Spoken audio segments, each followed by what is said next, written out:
Cuando los pájaros golpean el vidrio. Poesía de mujeres que escriben en Patagonia.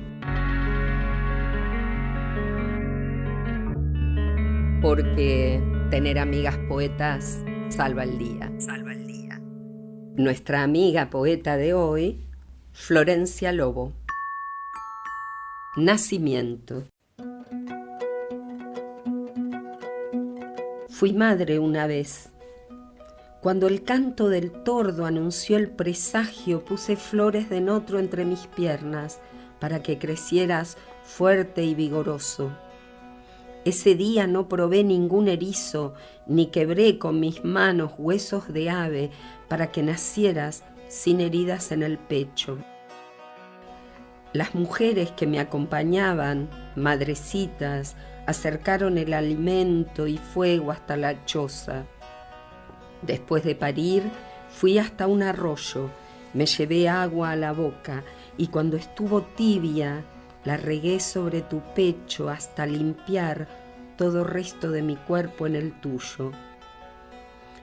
Con suave plumón de cauquén como envoltura, te dejé en brazos de mi hermana, caminé hasta el mar y me bañé para limpiarme y espantar el mal agüero.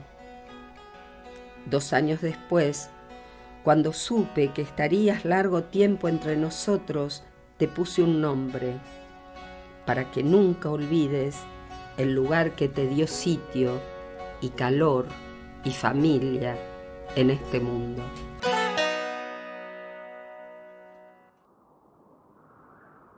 Isla.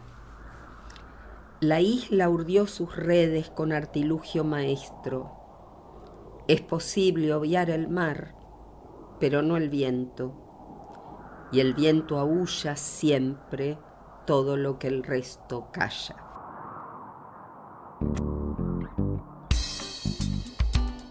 Hay un verso famoso de Walt Whitman que dice: claro que me contradigo, contengo en mí multitudes. Y hay una respuesta que dio Silvina Ocampo en una entrevista que dice: escribo porque no me gusta hablar. Con las dos frases me identifico mucho, pero acá estoy bajo el amparo de un único nombre, Florencia Lobo, soltando palabras al aire desde Tierra del Fuego, Ushuaia, la ciudad a la que mi familia me trajo a vivir cuando era una bebé de 5 meses y donde generalmente vivo, me inspiro y escribo. Cuando los pájaros golpean el vidrio son palabras de la poeta Maite Aranzábal y los versos Tener amigos poetas salva el día de Graciela Cross. Los libros de estas y otras poetas patagónicas los encontrás en Mala Palabra Casa Librera y en la librería virtual Cosa Seria. Idea y realización Gabriela Nemiña y Ariel Martínez. ¿Te gustaría volver a escucharnos? Encontranos en las redes como Gabriela Nemiña y en nuestro canal de YouTube Poesía que te salva el día. Porque hay que poetizar hasta que aclare.